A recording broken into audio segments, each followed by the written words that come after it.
Get ready, people, while I'm lowering the music in the background. That is the first thing we're doing. That makes it even more amazing if I just talk over everything. Hello, everybody. Good day, good evening, whatever time zone you are. We are here at the Hell Let Loose 18 vs 18 Intercontinental Crown 2023. There, I finally was able to say that word. Good God. I have with me the Grandmaster of Funk and Delicious Cream Fillings. It's Mr. Abinus. Hello, I am very impressed that you said Intercontinental the way you did. That was really good. I didn't say Intercontinent. Yes, I'm amazing with that. Yes. Great. And I found the most British-looking Dutchman I have ever seen. I mean, sorry, wrong text. What an amazing persona of the Hell Let Loose community as well, as one of the older veterans, let me say it. Yeah, from 82nd AD, Mr. Froggers. Good evening, everyone. There we go. Lovely. Starting it off with all the hatred. Lovely. I just didn't expect you to say that, but it was good. Yes, I know. The truth is always good.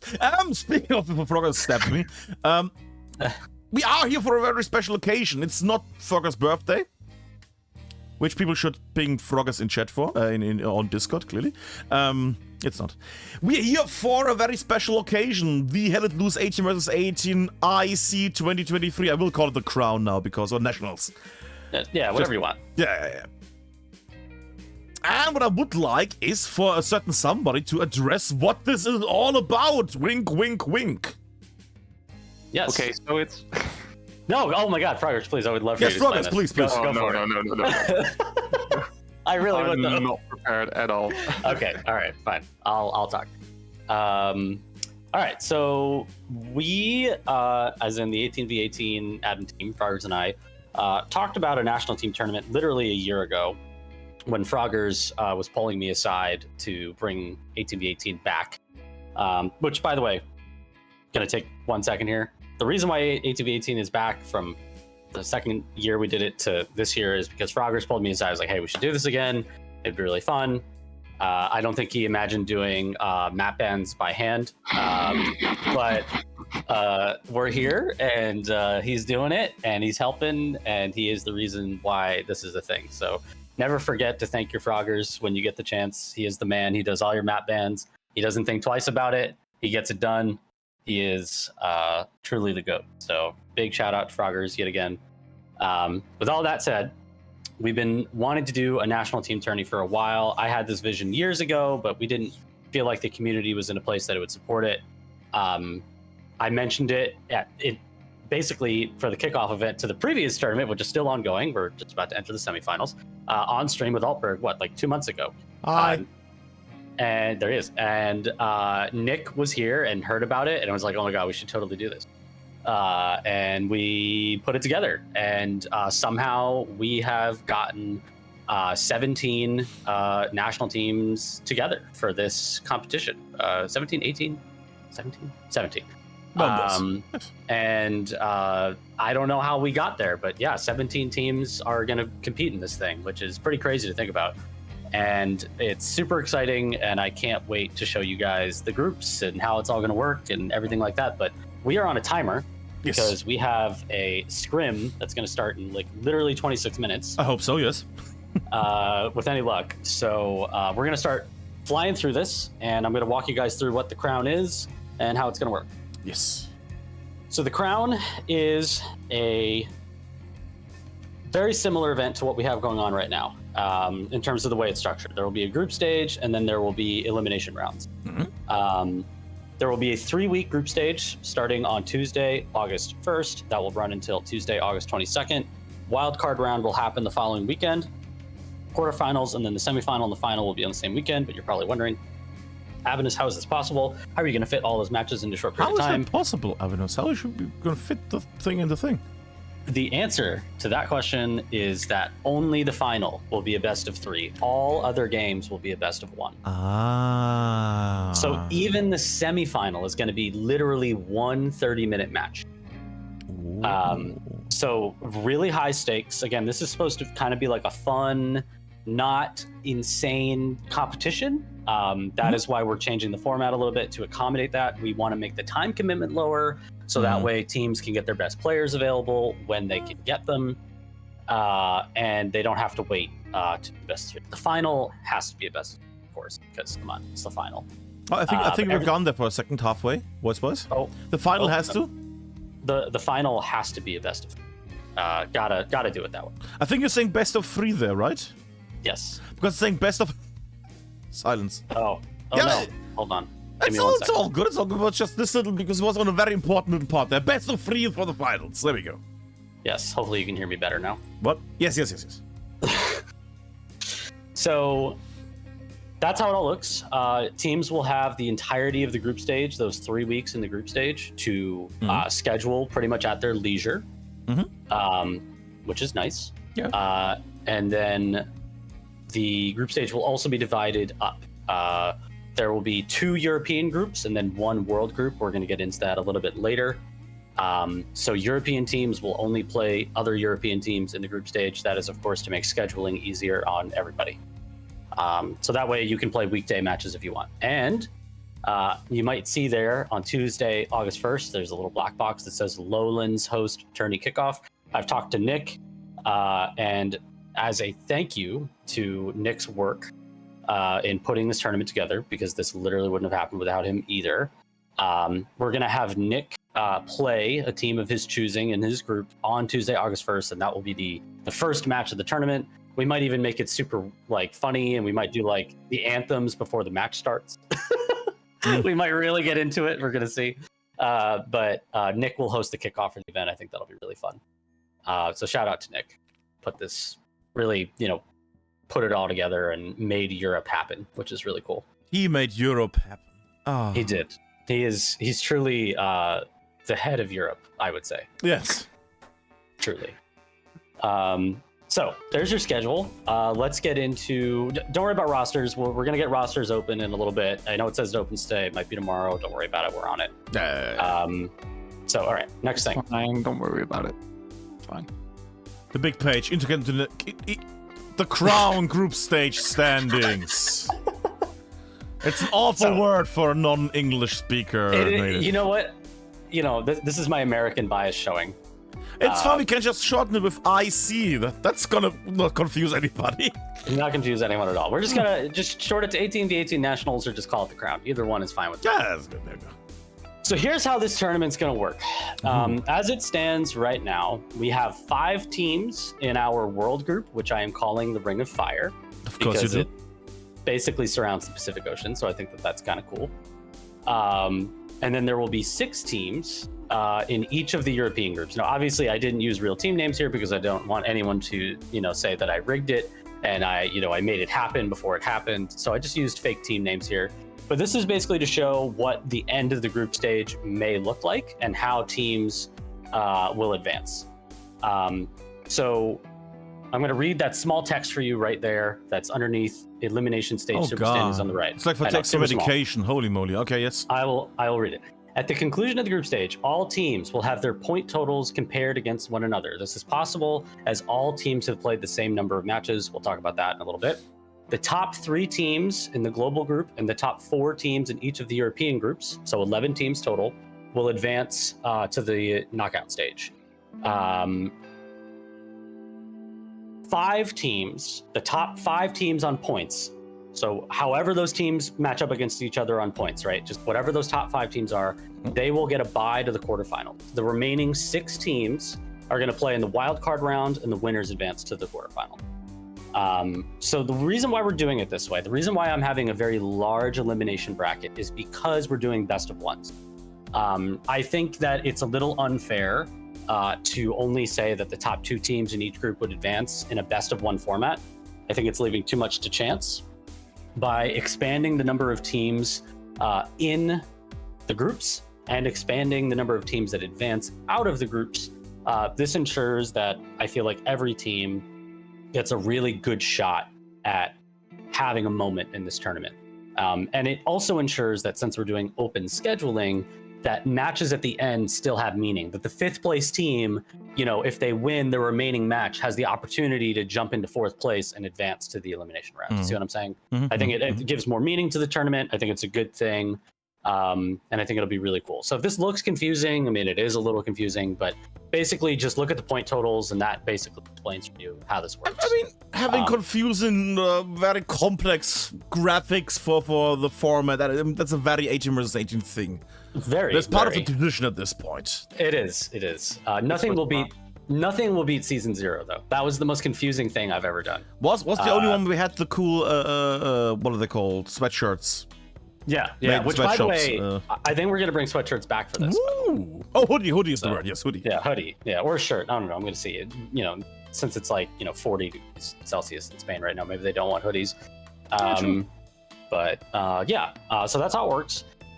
So obviously, placing first in your group is a good thing to do. But placing first in your group is also not a guarantee of placing top 3. Because, like, for example, 2 teams in one group could go 5-1. It's possible, right? And they could end on the same number of points at 5-1. So if that happens, those 2 teams could theoretically take the top spot in the tournament, or in the super stage. So just know that. But yeah, if you're in the world group, you want to be top 3. If you're in Europe, you want to be top 4. The bottom 6 teams are eliminated, as you can see, and then we just move right along with the tournament. If you go to the next slide, I'll show you what the bracket looks like. Now it's doing it. Okay. That's a very simple bracket of what we just looked at would look like. So as you can see, 4 and 5 get a bye. So they don't play in the wildcard round because they play in the quarterfinal round, and that's basically what the bracket would look like. And the semifinals and the final will all be in one weekend. Hopefully, we'll obviously work with teams on scheduling if we need to, but that is our hope. So now, can you go back a slide quickly, because I just got to mention something. Absolutely, be back. So you'll notice the text in the boxes underneath the standings. Each team in global will play 6 total matches, but you only have 4 opponents, right? So how does that work? So you're going to play 2 matches against 2 of your opponents, and then you're going to play 4 matches against the other 2 opponents. So you'll basically do splits against 2 of your opponents in the world group, and then just one-off matches against 2 of your opponents. So for a total of 6. I'll visualize that for you later. In Europe, you're also going to play 6 matches, but there's 1 additional team. So what you do is you're going to play 4 matches against 4 of your opponents, and then you will play twice against the last remaining opponent in your group, which I will also show on the next page. Okay, so now skip 2 slides. Yep. Rulganges. We're going to pause for a moment to talk about rules and to make a major announcement. A major announcement. That's a military rank. Major announcement, yes. Major announcement. Announcement. I will draw your attention to the underlined rule change. This will be going into effect with the crown. The Heidegger clause, yes. The Heidegger clause.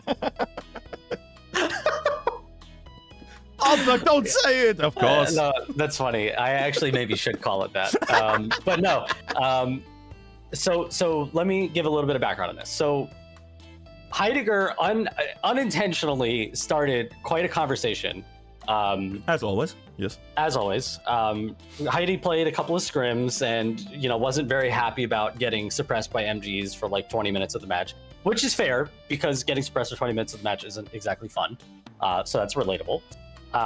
And it was really the first time that we had seen anyone kind of publicly say something about machine guns being like really negative. And apparently this had been quietly getting passed around amongst all the teams for like a while, but no one came and talked to me or Froggers about it and was like, hey, MGs kind of suck. We hadn't really had this conversation. So I started passing it around. I'm like getting people's opinions. I talked to some of the Americans, some of the Canadians. I talked to the Anzacs. I've talked to some of the Europeans. And the feedback we've gotten is overwhelmingly, yeah, why don't we just ban MGs? What if we just do that? How does that change the way that these matches are played? I think it would be healthy for the meta because we're definitely living in the machine gun 18v18 meta right now. So it's good to just mix things up. So that's what we're going to do. So starting with the crown, machine guns, the entire class is going to be banned. Not just the MG42, the Browning, and the DP28. Like we are going to ban the class. Now you're probably like, oh my God, Abinus, we just unbanned engineer. Why are we banning machine gun? It's just simpler. It's just simpler that way. That way, there's really can be never a question. Suppression isn't exactly something that can be traced in the logs, so to speak. So this is the safer way of ensuring that this works. Just know that MGs are going to remain legal for the remainder of the ongoing International Cup, which will have its semifinals this upcoming weekend. So just know that. But MGs are going away for the crown. And I am excited to announce that coinciding with the banning of MGs, we will be having a smaller map pool for the crown. And one of the strong points in the pool is going to be Ludendorff Bridge on Remagen. So we're going to be bringing the bridge. The Britke. We are going to have to, make some adjustments for the bridge to work, and we'll be detailing that in the next week or so. Sure. But we are going to be formally introducing Ludendorff Bridge as an 18v18 point now that MGs are out of the equation, because we knew that introducing Remagen with MGs was never going to be fun. Yeah. so that's how we're going to do it. So here are your rule changes. That was our pause. And now we're going to get back into the fun stuff. Fun stuff! Which is still good because there's still a this is not allowed page. Yes, just so there's, in case we get questions. I also included the crossed out machine guns in the top left of this screen now. Yeah, just know with the height changes, you're allowed to get on top of one-story building. We'll talk about that later. We'll see that in the match, I'm sure. Don't see the Lewis MG there, which means that there's still not a British hardpoint you can fight over. Correct. We have not introduced any British points. I wonder why. Rotation. Yeah, I wonder. Okay, let's do some drawing. Yes. This is the drawing, which means oh wait, we have the thing down. Yeah, little procedure. Yes, because I don't want anyone claiming that I rigged it. Yes. Okay. Because that's always the comment. I mean, it's rigged anyways. It's rigged anyway, right? Okay. Pre-record it. Pre-recorded. Stream. So Unpublished, four teams based on roster knowledge are going to be drawn into these groups first. We are doing this because certain teams have fairly stacked rosters from the outside. That does not mean that they are the best teams. It just means that looking at the roster, it is impossible to ignore some of the teams that have been put together. So 4 teams are going to be drawn into these groups first. That way they're evenly split 2 and 2. I did a bunch of simulations last night where these 4 teams were ending up in the same group, and that wasn't fun for anybody. So we're just going to split them so that way it's more balanced and more fair and more fun for everybody. Once we do those top 4, we will then draw the remaining 8, and I will explain how that's going to work here. We're going to draw them into slots A, and then F, and then B, and then E, and then C, and then D. It'll make sense once you see it, I promise. So with all of that said, I believe I am spinning the wheel today. You are. This is the only way I show the wheel, probably. Yeah, you should show the wheel here. Shazam! And as you do that, I will fill the wheel into the appropriate spots on the PowerPoint, which we'll come back to once we're done with the wheel. Sound good? All right, so here are your 4 teams: France, Germany, Great Britain, and Ireland, and the Union. If you're wondering what the Union is, that is Sweden and Norway. Because I did a bit of an improv thing to get this wheel going. I see that it's cutting off a bit too much, just a slight bit. So it's Great Britain. It's Great Britain. It's Great Britain. There we go. First Great Britain. Great Britain. Great Britain and I. So, we're gonna draw these 4 teams evenly, and then we're gonna do the remaining 8. So here we go. This is gonna determine who you're playing in the group stage, my European friends. So here we go, spinning the wheel. I'm gonna shuffle. Oh, shuffle. So shuffle noises. That way there can be no claims of rigged. Okay, here we go.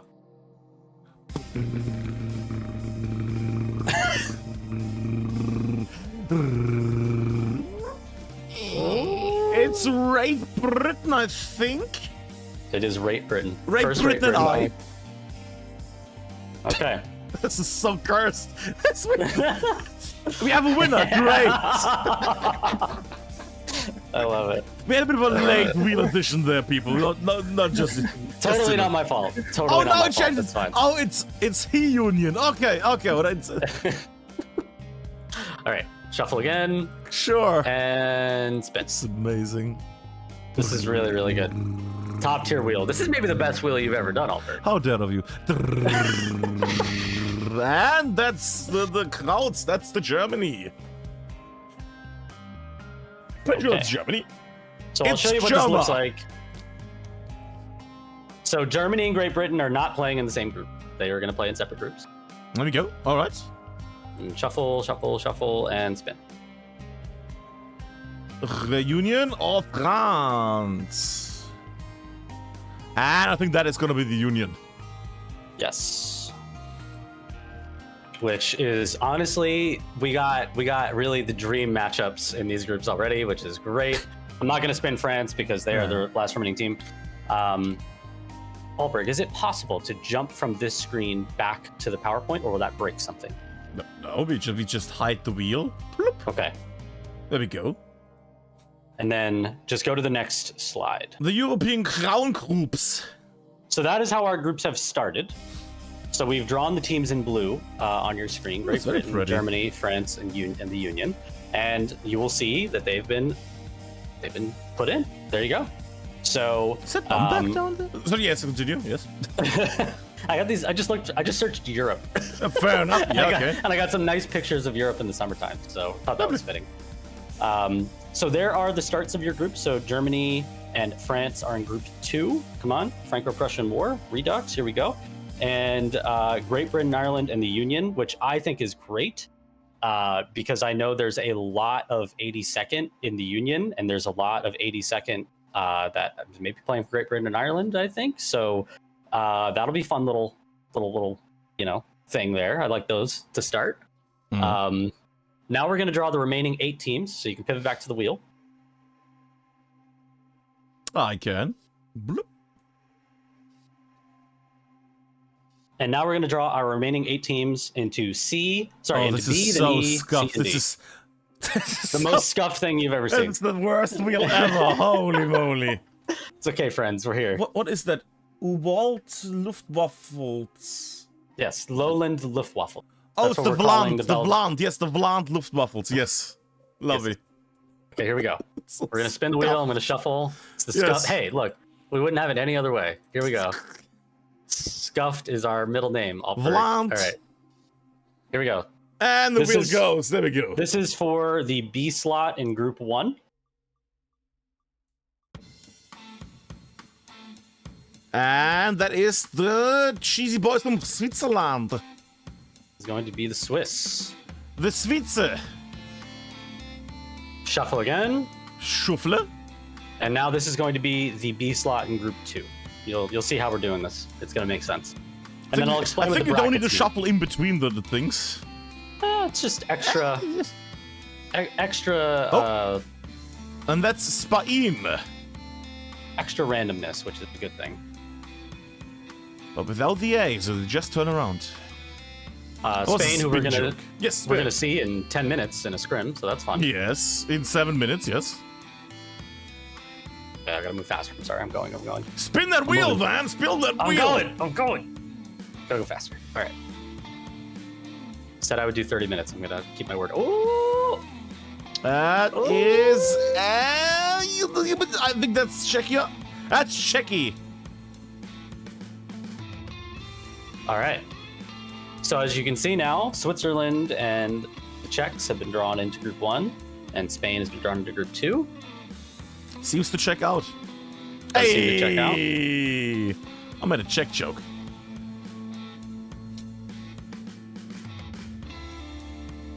And that is the Denmark. So what this means is that Denmark has been separated from their Scandinavian friends, so we won't get to see that matchup in the group stage, unfortunately. But that's okay. We have other matchups. And now we have 4 teams left. The ex-Yugos, the Lowland Luftwaffles, Austria, and Poland. This is kind of a spicy Final Four. I like this. We're going to shuffle, and we're going to spin. So this is for the C slot in Group 1. What will it be? What will it be? Is it the Netherlands and the Belgium? The Belgium? The Belgium. Oh, it is! It is the Lowland Luftwaffles! The Belgium. I don't know what Belgium is in Dutch. I don't know. Spreek het in B, spreek het in God. Lola! So that Right. is the Luftwaffe Alliance, aka the Lowlands. Okay. Yes. So that is Belgium and the Netherlands. Okay. And now we got just 2 more wheel spins. Only 2 more people. Only 2 more. Is it X? It's not the X-Men. Austria. Okay, good. But we have seen Austria against Belgium before. Now we're gonna see Austria and Belgium. What are they called? And the Netherlands. There we go. All right, so these are our final 2 slots. These are for the D slots in Yes. groups 1 and 2. Poland Here we go. or the X-Men. The X-Men. Yeah, because the E from X is gone. It's just ex-Yugoslavia. And that'll be Poland. That is Poland, correct? So we have our European groups. Lovely. We don't need to spin. So if you pivot back, there you have it. There is your groups. So group 1 is going to be Great Britain and Ireland, Switzerland, the Lowland Luftwaffles, Poland, Czechia, and the Union. Group 2 is going to be Germany, Spain, Austria, ex-Yugoslavia, Denmark, and France. Those are fun groups. I actually kind of like those. Pretty evenly balanced, I think. Good mix of skill on both sides there. I do want to mention that you're seeing these brackets. I want to explain what the brackets mean. The reason why we drew the groups the way we did was to make it simple. Teams that are connected with the brackets are going to play each other twice. So Germany in the A slot and Great Britain in the A slot will play their respective opponents in the F slot twice. So Germany and France are going to play 2 matches. Great Britain and Ireland and the Union are going to play 2 matches. Same thing with B&E. Switzerland and Czechia are going to play 2 matches. Spain and Denmark are going to play 2, and then Austria, Yugo, and then Lowland and Poland. Lowland and Poland. Great. I mean, there's got to be some jokes in there. That's a good one. Lowland and Poland. And yes, we have a classic Germany-France matchup. That's going to be great. These are great matchups. So, like I said, you will play every team in your group at least once, and then you will play twice against the team connected via the brackets. And there you go. There are European groups. These are great. What do you think, Froggers? How do you feel about these? Are you still here? I'm feeling good. I think they look pretty good. I'm feeling good. That's nice. I'm pretty pleased with these. All right. So now we need to talk about the world group very briefly before we get into the scrim. Yes. Let's talk about the world group on the next slide, The global ground group. which I am calling the Ring of Fire. Of course. So this is a 5-team group, and I'm going to quickly put them in here. Sorry, do that real fast. All region. Sorry, I probably would have helped if I'd done this before, but it only takes 2 seconds. Brazil. The LATAM team, which may or may not be happening, I'm like 99% sure it's going to happen, which is why we're including them. So we'll figure that out. If we need to redo this, we will later. And the Anzacs. So we got 5 teams here, and basically what we're doing here is just drawing the order. So we're just going to draw the order of teams. This will impact who plays who twice, who plays who once. Yes. So I will explain that on the next slide. Sure. In 2 minutes, the match starts. Yes, here we go. We're flying. We're flying. Albert, it's gonna be 30 minutes. It's easily done. It's gonna be 15 minutes. This is Yeah, it. Albert, This is sure. the final Albert. step. Sure, This is the final step. sure. No, we're gonna get it done. We're gonna get it done. Sure, They can sure. wait. They can wait 3 minutes for us. Okay. They're certainly gonna wait for you, yes. But that is the all North America. Which I'm not going to say their tag on stream out of. Why would respect. you even mention that? I'll let people figure it out. It's a legion of all North America. It's Lana. There we go. Yes. All right. So they're taking the A slot. Spin again here. There we go. A for all North America. There we go. That's rememberable. I wish B would have been Brazil. That would have been lovely. And we have the Western Union. I like that. Midway. There we go. The Midwest Union. There we go. Midway made it to B. Shuffle again.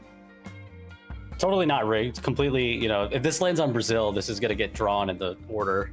Okay, it's not going to be. It might be Latam, might be Anzac. I think that is going to be Latam. Yes. Latam!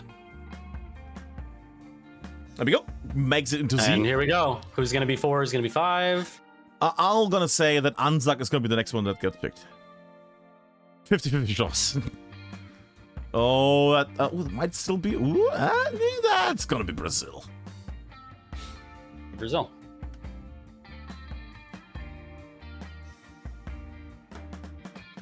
All right. So there you go. There you have it. Oh wait, I put Latam here. And Zach. So there is your draw. I will visualize for you what this looks like on the next slide, and then we're gonna get right into the match. So let me just make that way, and let me add the next thing. There we go. Yes! This is still the most questionable part of that thing, but sure, I'm yes. not trying to summon Some anything. deity, yes, okay, yeah. I'm totally not trying to summon anything at all here. So the solid lines represent who you're going to play twice. The dotted lines represent who you're going to play once. So, as I fill this in, Yes. and Zach. So, there you go. All North America team is going to play LATAM and Brazil twice, and Midwestern and Anzac once. Midwestern is going to play Anzac and Brazil twice, all North America and LATAM once, and you can just go around the board and figure it out. Forms a nice little pentagram. I'm not trying to summon anything, I promise. Yes. This is just a nice way of visualizing what the heck this looks like. With all of that said, we have our groups, and there you are.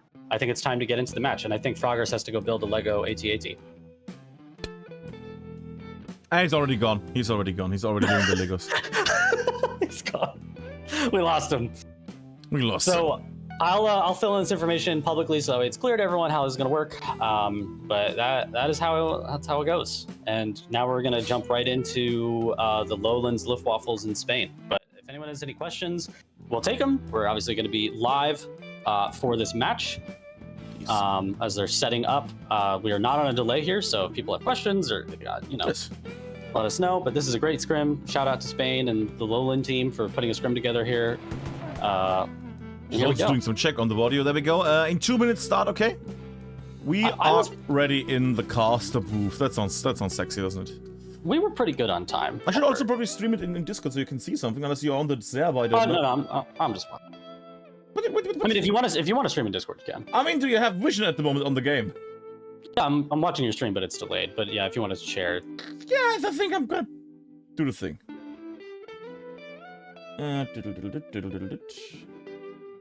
Random outbox. But yeah, if you have questions, people, then of course let us know.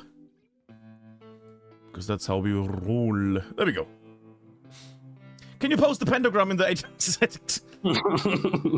Yes, do that. Hold on, I can post the pentagram. Okay, let me also just check that we have everything ready. That music I'm gonna cut now because we don't need that music. I'm also start the recording, so we have that thing on the YouTube in 1 minute and 15 seconds. By the way, before we start, the big match of Spain against what are they? Oh yeah, the Lowlands, Belgium and the Netherlands. Het is een grote match. I still don't know what match means. Somebody actually told me from the Belgian, from the Dutch people, but I forgot. I forgot what it was in Dutch. I couldn't tell you. No, well, yes. I'm not knowledgeable on such things. That is fine. You are the eye candy of the stream. That's the important part. That's the important part. But I'm just checking that we have everything. Yeah, buttons also work. Let me just check that is working. Hype is also working. Lovely. Other hype is also working. There we go. Good. And we have half a minute before we start this off, kids. Half a minute. Everything ready? Yes. Oh. There's a bit of a discrepancy there with people not having the mid captured completely. Oh, and the nice thing is I'm not going to be able to hear much in the proximity chat today because they're going to speak in Spanish. Which is nice. Simplifies things. Yeah. On to the countdown of hopefully 5, 4, 3, 2, 1. Go! There we go. We're off. We're off. I hope you see something in the Discord, Mr. Abinus. Oh yes, I do. We could have just given you Admincam rights on the server, couldn't we? That would have also made sense. Would have probably made things easier. Could have even added you as a secondary admin cam. See all the good ideas. But right now, as you can see, I mean, it's quite quiet right now. Both sides are making their way to artillery battery, which is, by the way, the hard one we are fighting over today. And so far, I don't hear any rocket. I don't hear the sound of MGs yet. Because these guys are... Yeah. Oh, no, I was going to say, I mean, this is such an interesting... You know, we haven't really seen artillery battery played at all in the current International Cup, which is a shame because I really like it. But yeah, I always love watching matches this year. We had some iconic matches on these. It was the... Oh, what was it? The Engineer Battalion against somebody. I'm trying to remember what it was. We had some glorious matches on this level. We had certain people that dropped... crawled rather prone over half the map. I remember the good old days. So we got the Spanish in blue. Yes, and we have to sadly say that the Spanish had, I think, 3 people were lent to them because there was a bit of a dropout at the end. The heat at the moment is killing the Spanish off slightly. So I think they have Ninja Pulver from DC, and I think 2 more people. But the rest is authentic Spanish as you would expect. As tapas. There we go. And I think this is already gonna go into the hands of the Spanish here. And that is the Spanish taking the lead here already at the start. Now I'm missing the push here at the moment from our friends from the lowlands. I'm gonna like the phrase lowlands. Ah, it's nice. But I'm hoping that this is gonna have a bit of a switch here. I'm also giving you a moment to talk if you want. Oh no, I mean, yeah, I mean, early stages. You know, we're gonna feel it out here. You know, the Spanish have established a pretty decent amount of control. It's pretty open still. Although that's interesting that he's just okay. I'm about to say he should not be able to walk right there this early in the game. The MG was a bit in the hiding. Mr. Meth was a bit in the hiding formation there, going up and down. I was about to say it's concerning if that guy's there this early. But okay, he goes down. So yeah, so Spanish, decent control off up here. I would say these are 2 teams that are pretty evenly matched on paper. But Spanish, yeah, definitely off to a good start. I mean, I have not seen the Spanish play it in this formation. Then again, some of these Spanish have been in Spanish teams prior, like Sergio, for example, was in the Malditas Bastardos, in the BST2 boys, and then I think went 501. I'm not sure if he went 501 or if he directly went to 82nd AD. I think he went to 501 and then he went to 82nd AD now. But it's nice seeing all these Spanish, some of them familiar faces for me, and it's seasonal with a lot of the Spanish matches back in the day. It's nice seeing some familiar faces again. Now, it would be even more amazing if I could see some of these faces get shot right now in-game, as in that the lowlands are making a push here. That being said, I'm right now seeing Bastéis de Natas, but I'm not seeing a push or comeback here. Oh boy. Okay. Yeah. OP gets saved. I'm a bit worried here about the lowland power. Bit worried about the lowlands. I think the Spanish just did a really good job at the start of neutralizing that north side, which I know we haven't looked at too much, but I feel like they pretty much just got solid control north side, and I mean, just lowlands kind of got locked out early, and it is tough to push this without control of that house, which is right in the center of your screen. You really need that house. So yeah. So we have a cinematic little 360 push. Ooh, all the technology. I mean, you can see the blue boys here, in this case the Spanish, are where you would expect them. They are down there at the hedges, waiting, in little positions. They only peek out, then shoot, then peek back in. It's really hard to push this area. So much open ground. I see that the lowland people sounds horrible actually. The brave warriors of the lowlands, the Dutch and the Belgians, are trying around the glider area in the south. But they're getting also pushed slightly from Driv and others here in the south as well. Mike Bike also makes way. They're getting pushed here heavily by the Spanish right now. Yeah, and Dry is in a spot that is bad for the Lowlands team. I need to clear this up. Where was the MG from before? Is he just... Yeah, gone. I might actually go into Drift Camp for a second, just because that's gonna be a very painful situation for the team. Yeah. Actually, nobody's spawning against him. Huh. Yeah, it looks like they're overloading north side. That's what it looks like right now. I see a lot of orange up there, and I see a lot of smoke. What I want to see more right now is Mike do the amazing push here in the south, kill the OP, waste the whole squad. Yeah, that would be glorious. He is noticed. That's one of the issues. But he has Drift there, backing him up. I'm gonna go up in this north in a second. No, they're definitely aware that he's here. Yeah, but you can see the MG what is it? Bellerofonte. There we go. Dios mío. Bellerofonte with the MG, and Mike goes down. Helping him out with the MG with the blind fire here, but does not connect well enough. There we go, and connects well enough. There we go. He got him. Speaking of got him, the North. Look at this, Abby. Yeah, and that house is critical. So really good push there from the Lowlands team. You gotta get that house. Just a lot of utility there. You can go in it, you can play behind it. It gives you good angles to the strong point. Yeah, you got to get that house. And yeah, Lowland's really counter pushing well north side right now. They need to get to this trench line. That's kind of where Edric is going. Once you get to that trench line, you kind of get the necessary angles to make the push into the strong point. I mean, and they're getting in there with 2 squads, that should be mentioned. And they are going also westwards, so they can take control of this little compound house area. And they're gonna basically shift the front line away from this position that they want towards the west of the point they want. Yeah, it looks like a Spanish OP got wiped. I didn't see that. That's must have been maybe, questionable OP placement from the Spanish there. Oh. Now... I just saw that there was a highlight there on the Charlie squad. I thought somebody was breaking through, but no. Blackburn. Oh, little Blackburn. That's my moderator. I didn't even know he was playing today. There we go. Hi, Blackburn. Sorry. No. Hey, this is truly an international competition. So that is true. That is true. You're going to get people from all over. And our nice little expedition up here in the north is sadly getting completely wasted here. Look at that. The Lowlands lost their big push in the north, and now they are making their way there, but not quickly enough. And now they're getting more down. The big push in the north has died down quite a bit. They still have something here in OP, close by, don't get me wrong. But that is... the Spanish have recovered from their pushback here. Look at this. Yeah, I think both teams, yes, doing an interesting thing here. The Spanish... losing the OP early. This is an interesting play by Mike. I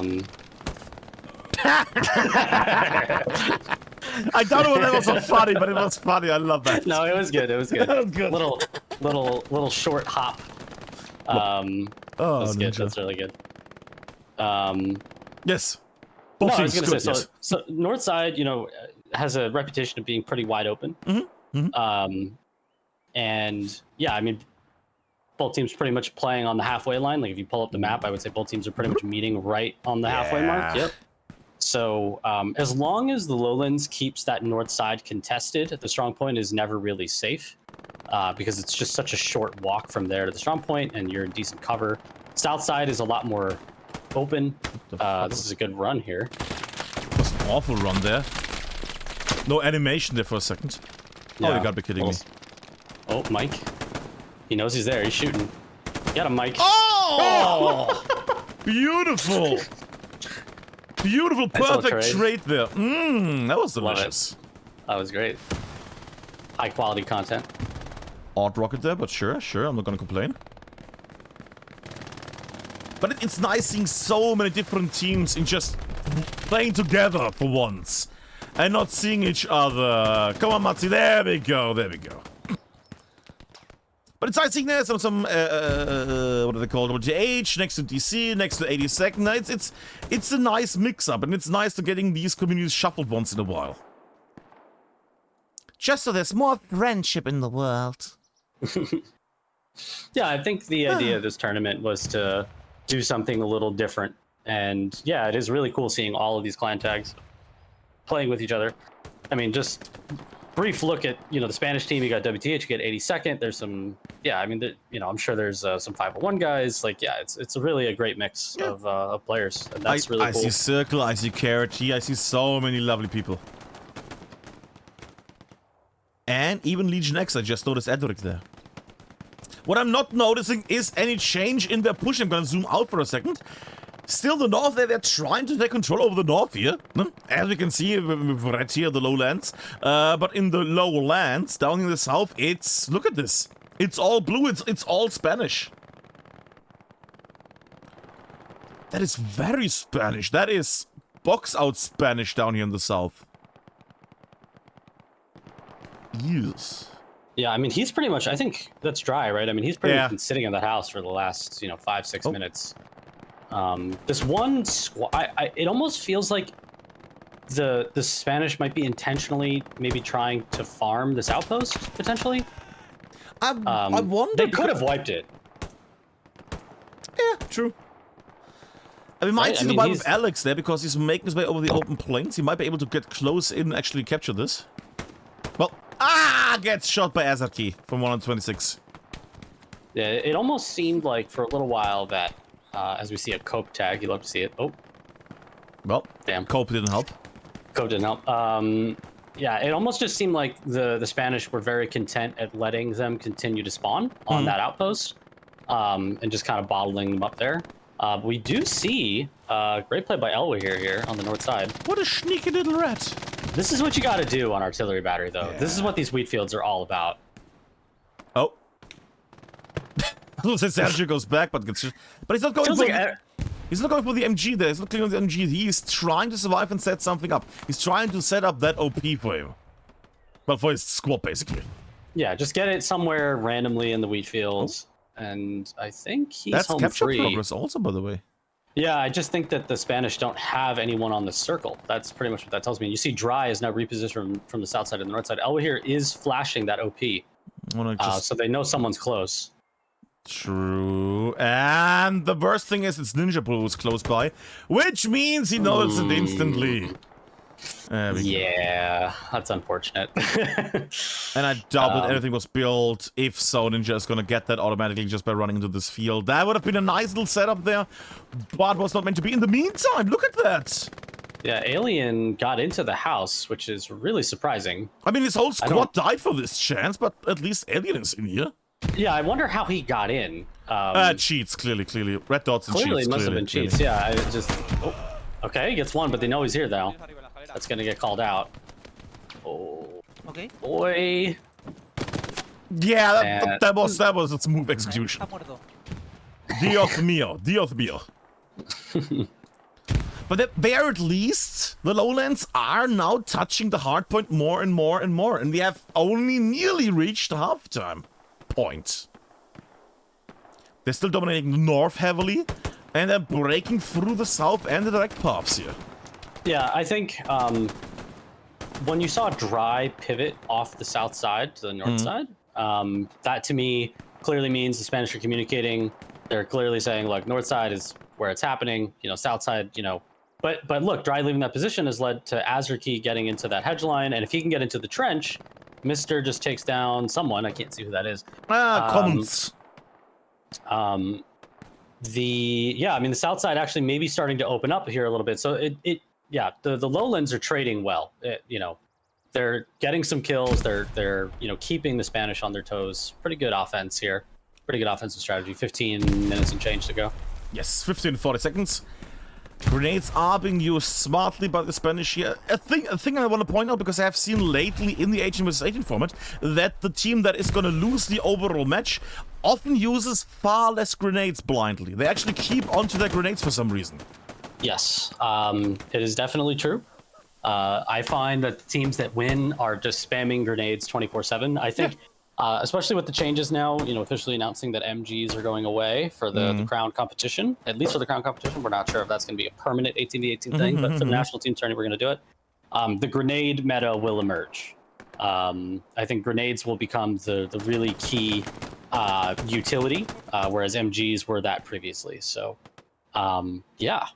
I think Smoke grenades in particular are not used enough in 18v18. They're very powerful. True.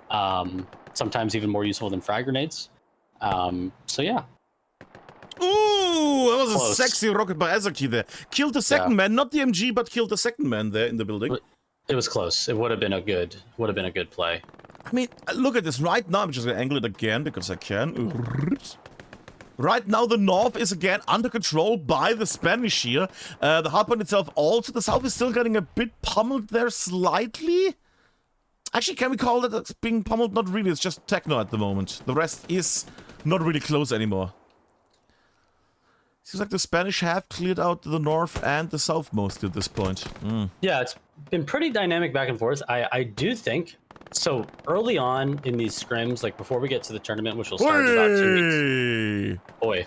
Yeah, he went out through the ground there. I think the key is going to be how well do these teams communicate. I think the skill is there for almost all the teams in this format. Where's the communication? How good is the communication? And I am seeing right now that the Spanish are communicating very well. They're reacting well. They're moving around the map well. You know, it's good to see. I think the Belgians and the Dutch are also communicating well, but I think they're just getting outshot at the moment. I don't think this is a communication gap. I think it's a well, they shooting speak different gap right languages, so that might be the issue. And that might be part of it, right? Where Spain has a little bit of an advantage in that regard. So I think that they're gonna. Actually, I'm curious if they're gonna talk English or if they're gonna speak Dutch. The Belgians and the Dutch. I think they are probably speaking English, if I had to guess. I mean, it could have been worse. You could have said, "Oh, they're probably speaking Belgiums." You know, there's people that would have said that in the comments. But my favorite line is still from Mr. Nitro, which is Deutsch and Dutch the same thing or is it different? Oh, yeah, maybe they're speaking Flemish. Yes, there you go. Yes. Which I think would be the most middle ground language. I don't want to start anything. Always good. Speaking all the Belgians. Well, I hope they make their Belgian prayers right now because there's Alex is closing in. I think this is a team that will do well, though. I think the Lowlands team is still figuring it out. They just kind of merged between Belgium and the Netherlands. You know, the language barrier is definitely a thing. It'll take a little bit of time to get going. Not too worried about them. And, you know, I will say for the Spanish, I mean, for a first scrim, pretty good showing from the Spanish. Pretty impressive. I mean, the thing for the Flemish, for the Belgians and the Dutch is I saw the original few Belgian matches at the start. I was able to cover them all, or most of them, and they had some... Ouch. They had some very lovely matches. Woo, it was close. Against Austria, against the UK, and against, don't let me lie, ex-Yugoslavia. And most of those matches were quite entertaining, especially the one against Austria was glorious. So long of a middle fight just to get that middle ground. Love it. And right now, okay, I'm seeing... would have been a shot of Masaki, but did not make it. Might get blast by Zulta in a moment. You know what the play would be here is one of these Lowlands players to just get to the other side of this trench line and just start crawling to the back. Like Alien or Dedicated, instead of trying to go north here, send one guy across, get a smoke up, go and just start crawling across. Get to the south side and get into the wheat field over there. That's the play, in my opinion. Yeah, go westwards, clear out OPs, back up things, go from the side, break from behind. Oh, good rocket. All it takes is one guy, you know? All it takes is one guy. One guy can make that play. You don't need to send everyone, just one guy. Send the squad leader in. Keep the OP there, but make one move there with the squad leader. And as the British say, Bob's your uncle. Bob's your uncle. Oh, seen a lot of trading going on. Yeah. But yeah, I mean, someone's gotta try a slightly different approach here. Well, I'm still hoping that these boys are gonna get... Oh. The moment I say it, first this. But I'm also seeing in the north there's something. I see all these red dots in the north make their way. And I think, yeah, it looks like one little squad broke through the northern defenses here from the British, from the Spanish. Yeah, and wing in behind. This is weird. It's an interesting one. So basically, they broke through with the Spanish still holding on to the. Look at they're still spawning Yeah, they got an there. outpost. Yeah. I thought Wing was gonna. He's an MG. Is he looking over there? I don't think thought- you can see that. I don't think you can see yeah. that. It looked like Wing might have been able to see. That's why I wasn't sure. No, because they're spawning here. They're spawning here. Oh, yeah, okay. yeah. It's on the other side of the house. Okay, I couldn't tell which side of the house it was on. We're gonna give Wing, I think, a moment because he's about to get either shot in the face or shot in the face. Okay, Shot in the face. Check. that happens. And it's a fun little matchup because you can see that the Spanish are trying to block them on the right, but also you see others breaking free. It's a bit of a lava lamp situation. Yeah. A lot of players from both teams just kind of all over the place right now. Kendrick in a key position, squad lead for the Lowlands team. He is right next to a Spanish outpost on the left side of your screen. Blackburn. Oh, Kendrick. Yeah, sorry, I was. Yeah. Let's see. Do they know he's there? I think he's flashing it. They They gotta know might smell someone's him. close. They might smell him. Huh? They might smell the cheese. They don't smell the cheese. And Kendrick is crawling into the open. That could be problematic. With Drift being still around the area. Looking. He saw that smoke was a giveaway. That smoke. He saw it. And gets denied. That smoke is so painful. Really good play by Dry. Like, he kind of sensed someone was there. He waited for the puff of smoke to come out on the spawn, and he went and got it. That's just good play. Ooh, look at that. The Lowlands have somebody inside the building.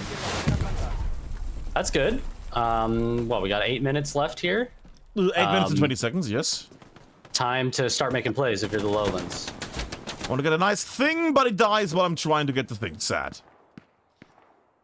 But it looks like Elwa here. Yeah. Exactly. Elva here was able to clear out the north. He died on the way there, but he was able to clear out the OP and the whole spawn wave that went up there.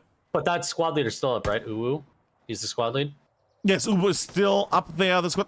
Yeah, all three OPs. Yeah, OP has been moved right now. But in a pretty aggressive position because that's where he was. So if the Belgians and Dutch can sniff that out and they get the squad lead, okay, they have a sense. Let's see. That's going to actually be really key here. My issue is Kindred just spawned the garrison. That means he has no OP in the backlands. Correct. But on the flip side, if the Dutch and the Belgians can get this, it doesn't look like they're going to. Spanish pushing hard in the north. Be a 1-for-1 trade on Outpost, but it doesn't look like it's going to happen. Spanish are pushing hard on Elva here as well, surrounded, he's going to get swarmed here. Gets tapas. Yeah. You know, technical terms. I don't know many Spanish food dishes. That might be the issue. Surprisingly quiet for a moment. There, Matsi actually dying when the moment I say his name. That's classic, yes. But okay. Look at this right now. Look at this. I still think the play on this outside is you gotta send someone across, and just crawl it and see if you can make it. I think that's a big play. I'd say westwards, Wheatfield, get a squad leader or 2 squad leaders in there, and then start pushing north, east, and then east directly. Yeah, I mean, once they had solid ownership of that intersection there for a minute, and that was the time to do it. Who's that MG? Who's that MG? I think he got killed. Sad. Yeah. It was very nice MG, but he killed 3 or 4 people. That was nice. All right. Well. Yes. The Lowlands team is still close enough that they can win. They're not threatening at the moment, but they are like in striking distance. They're keeping up the pressure. They're keeping up the pressure.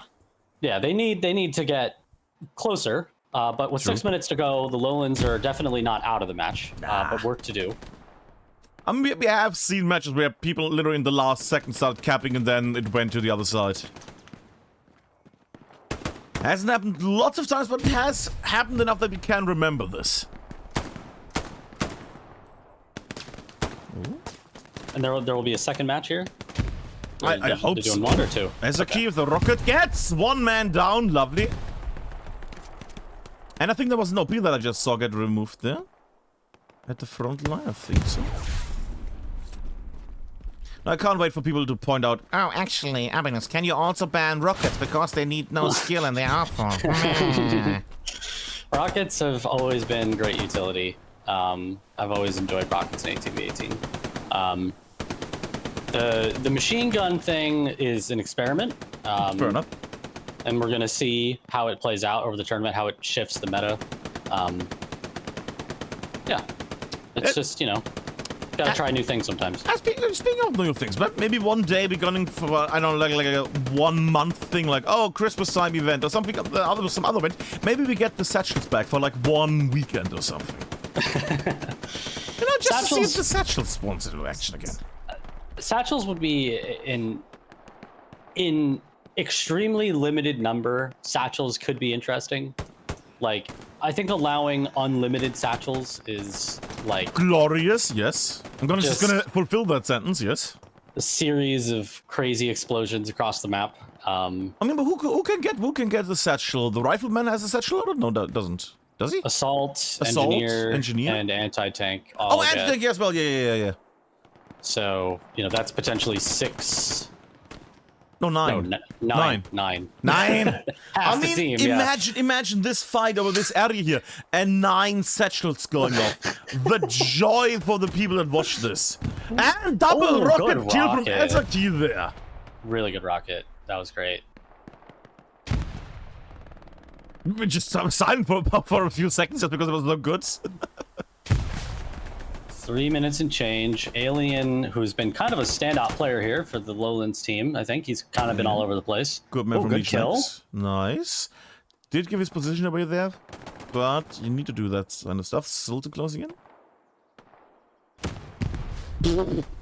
Guessed. Hey, you gotta guess sometimes. There's a decent guess. I mean, he felt that skill level of Blackburn emanating from him, so he was making sure. And gets killed by the river. Yeah, I think two key moments in this match. One was Kindred getting his outpost shut down on the north side by a dry. I think if that outpost stays up and a spawn wave comes in, this is a very different match. So good play by Dry there. And the second was just the start. I think the Spanish did just such a good job of establishing control. Just really became tough. And now you see there's a player.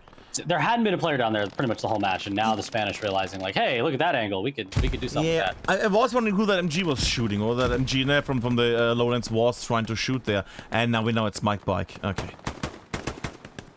But also, having somebody down that road is potentially amazing, because you can shoot all the people that try to make over here.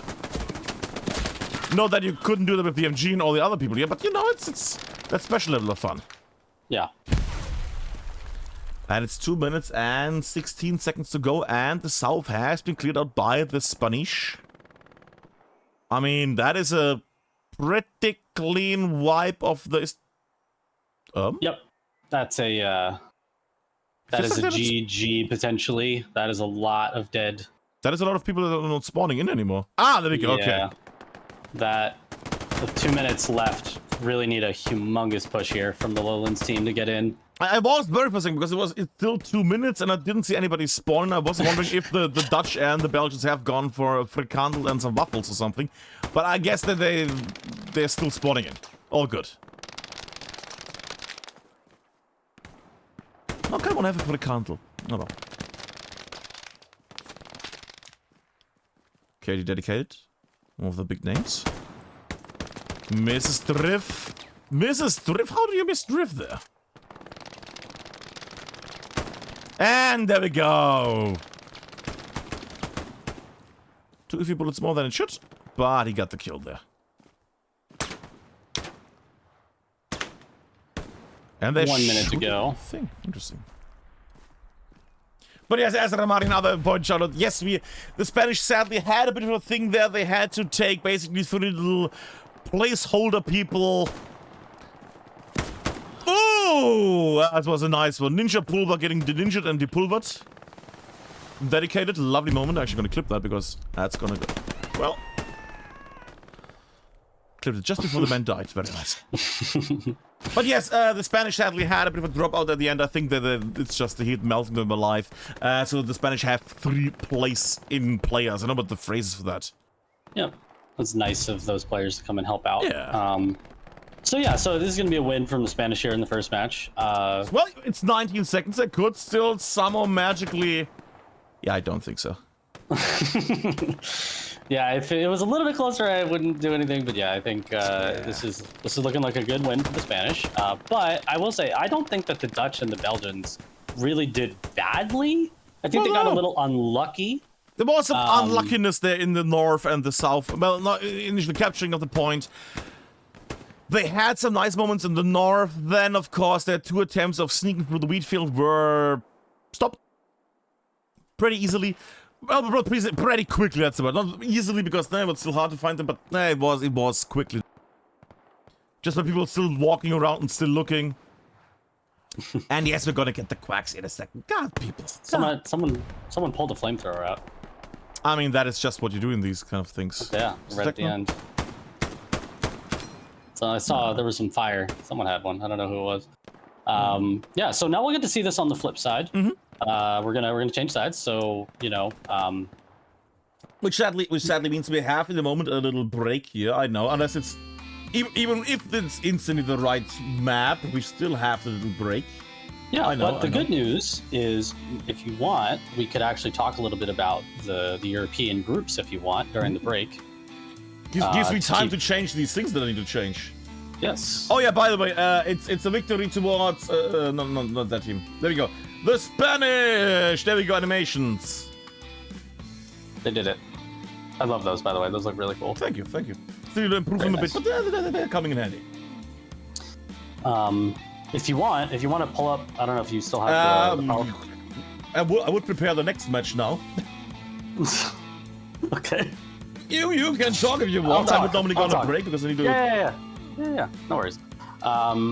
Okay, so we drew our groups earlier. So we have. Looking at the groups, I don't really see like a crazy imbalance between them. They feel pretty okay. The Lowlands and Spain are in different groups, for example. Lowlands are in Group 1, which I'm going to work on the name for, and the Spanish are in Group 2.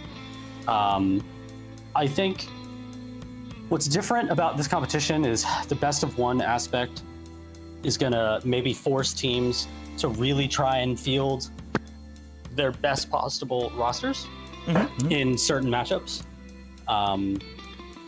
Yeah, I want to see the Great Britain and the Union game. I think a lot of people will be like, okay, the Union, Norway and Sweden, how many good players are there? Norway and Sweden, if you look at their Discord, it looks pretty strong. Good mix of some DC and 82nd players on that Union team. So, 2 teams that are currently, about to play in the semifinals of the current competition. So definitely some strength.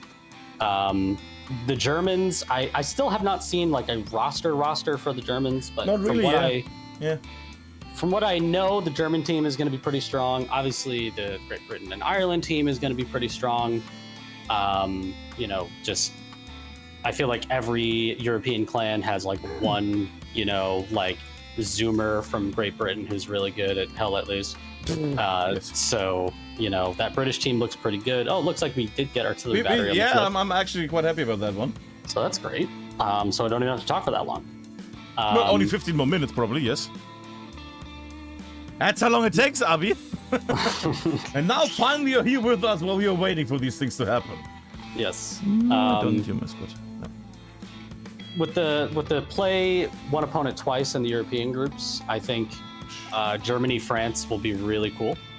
They're going to play twice. They can either play them on the same day, different days, whatever they want. So that's a matchup I'm looking forward to.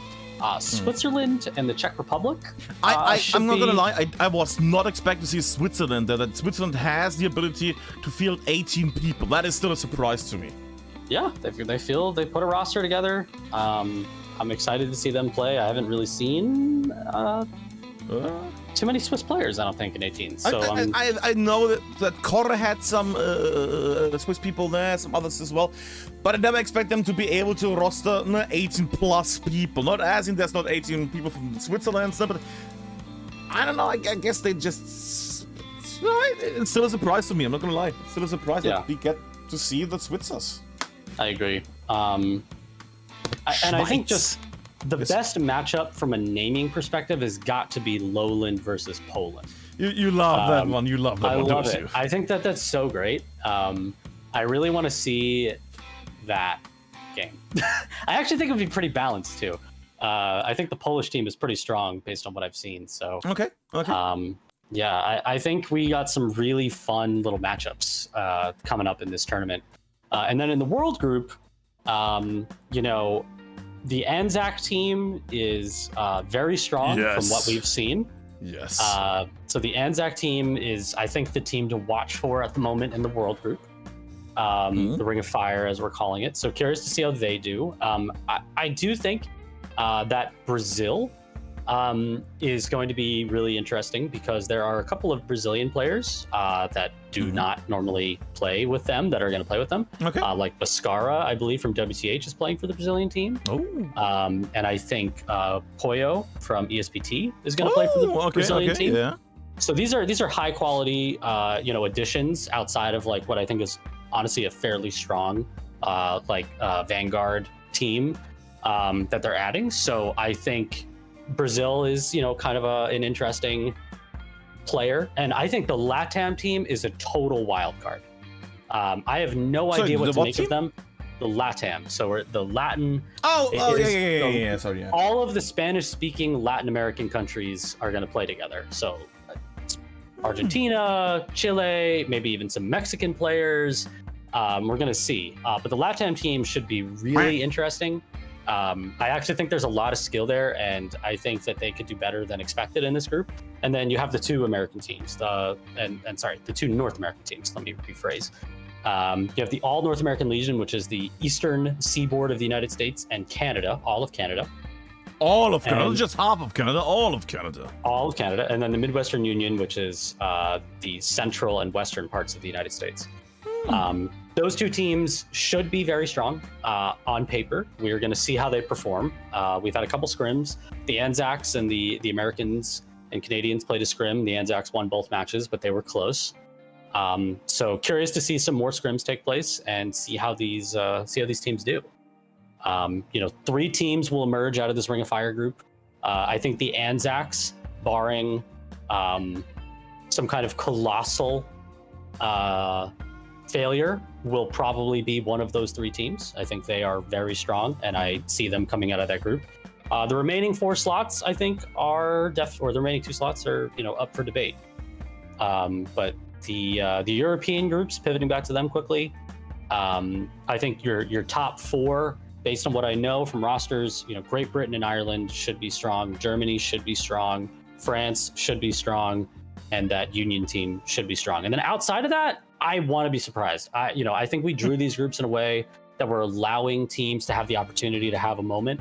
And so, maybe Poland really puts together an outstanding group stage. Maybe Spain does, maybe Denmark does, maybe the ex-Yugos do. I think the door is open with these groups to enable a team to really do well and, potentially book themselves a slot into the elimination rounds. So Elimination rounds. Have I filled well enough, or do you need more fill? I'm very filled. Well, lovely. I have everything set up at the moment. Everything is ready for these lovely teams to make their way over to Artillery Berry and, half cap it. Oh, build the garrisons and half cap it. I do want to add something I just thought of. Yes. There are going to be so many matches in this national team tournament we're about to do. And if you are someone who might be interested in picking up a 30-minute match here and there, even if you haven't really streamed before, or maybe you're interested in doing it, just open up a ticket on the 18v18 Discord. Let us know. I'm not sure that every match is going to get streamed, unfortunately. I hope they do. Depends on when they're streaming time-wise. Well, the good news is that, at least for the Euros, pretty much all of the European matches will happen in European primetime. Well, at least in the group that stages. some people might be dicks. Let's play at 1 a.m. in the morning on the weekday. I think there will be a lot of opportunities for Europeans to catch streams. Obviously, the World Group is a little bit more complicated with time zones. It's not exactly as clean. But yeah, plenty of matches. I mean, if I do the math. Do the math, yes. Let us know what you are calculating there. There's going to be a total of... Hold on. Beep, beep. I need those flying numbers, so that lady that's all the numbers floating around her head. There's going to be a total of 36 European matches in the group stage. That is a lot. In a short That's a time frame. lot of matches. Yeah, 36 matches in 3 weeks. Yep. So there will be no shortage of opportunities to cast games. And like I said, since we're doing this best of one format for this competition, it's a lot easier now. I mean, you can literally just pick up a match for 30 minutes. The entire stream could be 45 minutes and you can be done. Yeah. So that's the nice thing I liked from season 0, just having like one match and then you're good.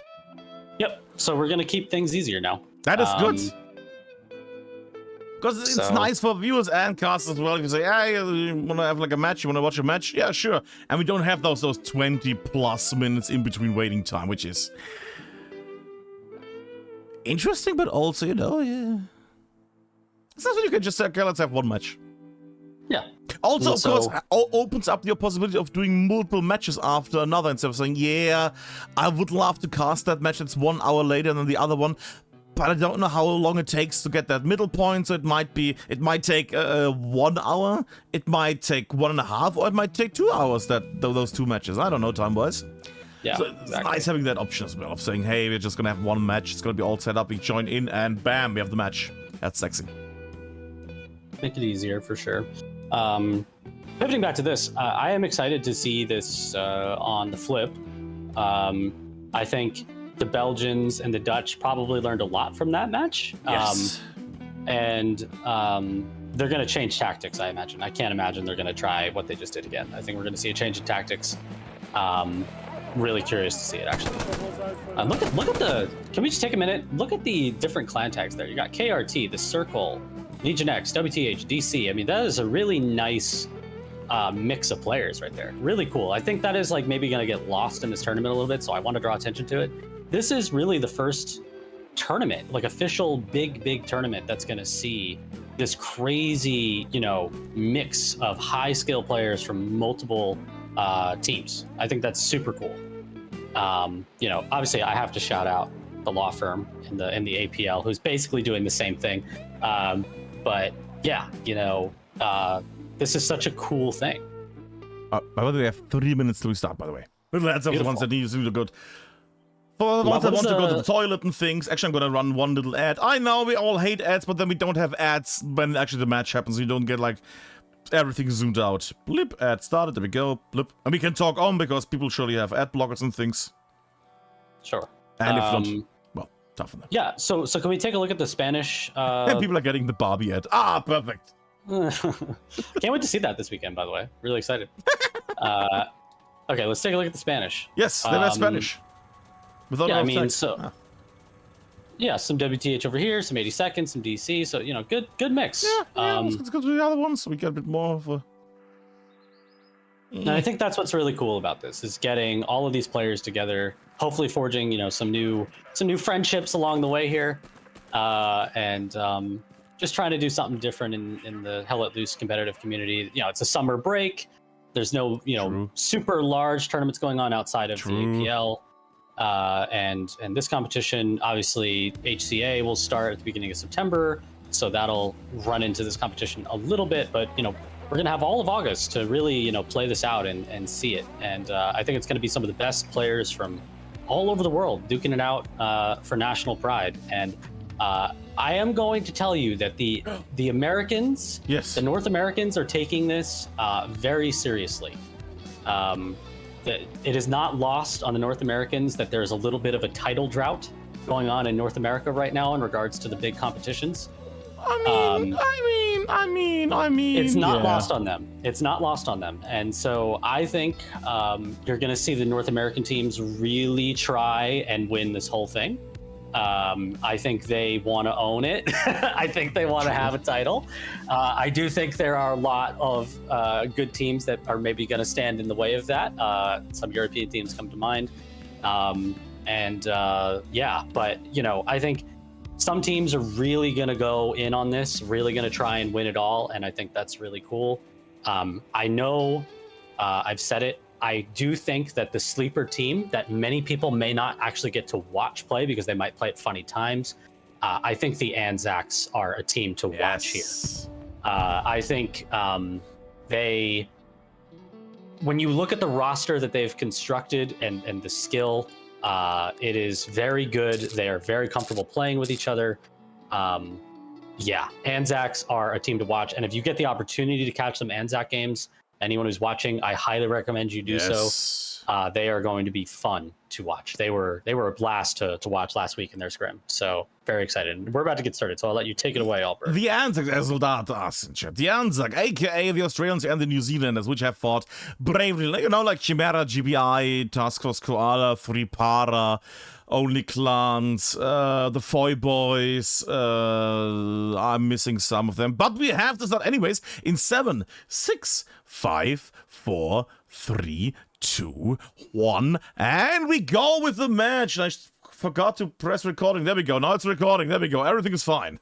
I knew I missed something. And the counter didn't. Great, the counter didn't start. Oh, that's lovely. Okay. I might need to check the counter in a second because the counter is not 100% there, but we will see. We will see. We will see how it goes. Close enough. Yeah, close enough. It's a few seconds off if this goes down too far, as in we're bad with the time. I might try to fix it. Actually, I could fix it in a moment. Might tap out in a few seconds. All right, so already I can tell that the Belgians and the Dutch are maybe learning from the mistakes of the first match. Yes. And much stronger start north side. I think that's key. I'm just gonna watch them really good to see. I'm just gonna for 1 second zoom out so we can have the timing correct again. So that is fixed. Ooh, not good trades there. Ooh, not good trades for the Belgians and the Dutch right there. That was 3 for 0. But I can tell you another good news that now the countdown is right on the second. There we go. There we go. Nice. That has been fixed. So this is a non-neutral map, and we are seeing the Belgian-Dutch team, the Lowlands, are capping. The Lowlands, yes. Getting some good control here in the strong point. Artillery battery is one of my all-time favorite 18s points. It's where the very first 18v18 final was played in the very first competition back in 2020. Yes. Final was played here. So it's got a soft spot in my heart. I'm not sure if Froggers and I have discussed exactly which maps as we see the cap come through. We are going to have a smaller map pool for this upcoming tournament, so we're not sure if artillery battery is going to be in that group or not. Hospice, of course, will be, because everyone in their right mind is playing Hospice right now. Yeah, it's a lovely point, by the way. Same with Checkpoint. Checkpoint is also lovely always. Press F making a run here on the border. I'm not getting seen by Newports. Yeah, he's not looking, that's why. He's going to hear that. He's going to hear that. He will. Oh. Yeah, he can hear the footsteps. That's a shotgun. No, that's not a shotgun. It's a Garen, silly me. Key moment. I mean, you might see the rifle. Yep. Press F. Press F in chat. Press F in chat. Ouchie. I'm in the Spanish have a bit more of a... There we go, actually people pointing to F. I did not expect that. Actually people pressing F. Lovely, thank you everybody. but what I'm also expecting is that the Spanish are actually breaking through the south here right now. Look at that, they're capping. Yeah, this is some good movement from the Spanish south side. You would look at the map and be like, oh man, Dutch and Lowlands are clearly in control. But actually you saw some cap fires come in. Did you also see the closest of the OP there?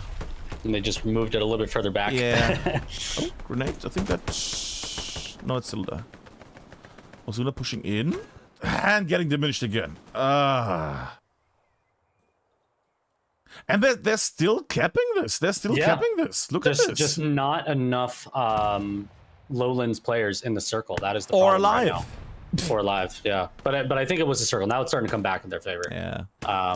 Yeah. So, artillery battery is one of those points where it's kind of the fighting happens really outside of the circle. It feels like a lot of the time. It's kind of a small circle. It's not the same thing, obviously, as Roar River House. Yes. But... remember our times on Roar River House. Yes, glorious. Yes. Roar River House, by the way, gets really interesting with no MGs, I will say. Oh, true. Roar River House might become a highly desirable point in this format with no machine guns. We're going to see. Opens up the map a lot. I mean, with the meta changing, it's always going to change. But with the MG meta not being a thing anymore, lots of hardpoints are going to play out very, very differently. Like this right now, just the blind firing all the time. I'm thinking Carentor especially. Carentor with those big, wide, long roads towards, what is a train station and things, where you normally get like 1 or 2 MGs that just maw down there blindly onto the road. No MGs anymore. Don't need to worry about that. So it changes the complexion, and I think it's a good thing. It's going to change strategies. It's going to force teams to rethink about strong points a little bit. We think, Froggers and I agree, that we think that the map bans in particular have gotten a little stale. True. It's pretty much turned into 2 strong points. It's pretty much you either play on Hospice or you play on Checkpoint. And so that is, I think, largely because of machine guns being as oppressive as they are. And so, you know, with the changes, I think it will open up some other strong points. And I do think, I don't know, all of a sudden, certain strong points that maybe weren't super popular might really feel more playable. So, yeah. Indeed. It's a good thing. It's a good change. And, you know, it's just for this tournament. It's a fun summer tourney. See how it goes. If it's not a good fit, we'll bring them back. If it is a good fit, maybe we figured out something that's good for the health of the format. So. Maybe we got one audio rule next time. Who knows what's gonna happen? All the crazy options. Yeah, maybe we'll allow a bombing run. Maybe satchels for everybody. Maybe we'll come up with something. You know, like 9 satchels just here on the border right now. Boom! Imagine 9 satchels going off here in an order. Ah. little atomic bombs exploding. Ah, the noise. And nobody dying to a single one because they all died before. Oh, I do want to add something. Yes, always add something. You know, something I'm thinking about now. You know, 18v18 is now, you know, officially 3 years old. Ooh, sexy, yes. Officially 3 years old this month. Is it? Yeah. Didn't I join in 2019? Well, I didn't join, but did I do? No, it was 2020 when I did the thing. It was 2020. Yeah, it was during that first COVID summer that we did the first tournament. Yes. And honestly, you know, I want to say, I mean, as bad as it sounds, and it's true. I think if COVID doesn't happen, if that shutdown doesn't happen, I'm not sure this format ever gets made. I'm not sure that this format even gets popular in the community. It was really because of the fact that everyone was home and everyone had this extra time that I was able to even, you know, come up with the idea of this format with the Hell Out This training camp back in 2020. And then to have the wider community accept it in the first tournament, you know, took some work. Yeah. And I don't know if I would have had the time to do that without the big pause that happened. So, you know, it's one of those things, you know, obviously I hope COVID never happened, but it's the little things that kind of can come from moments like that. Sorry, I just got an achievement ping. I reached level 5 as a tank commander. I never played tanks, it's just for being an Admincam, it's amazing. The most undeserved level 5 tank commander, there we go. Ooh. Nice grenade. Nice little splash there. Truly undeserved. Absolutely.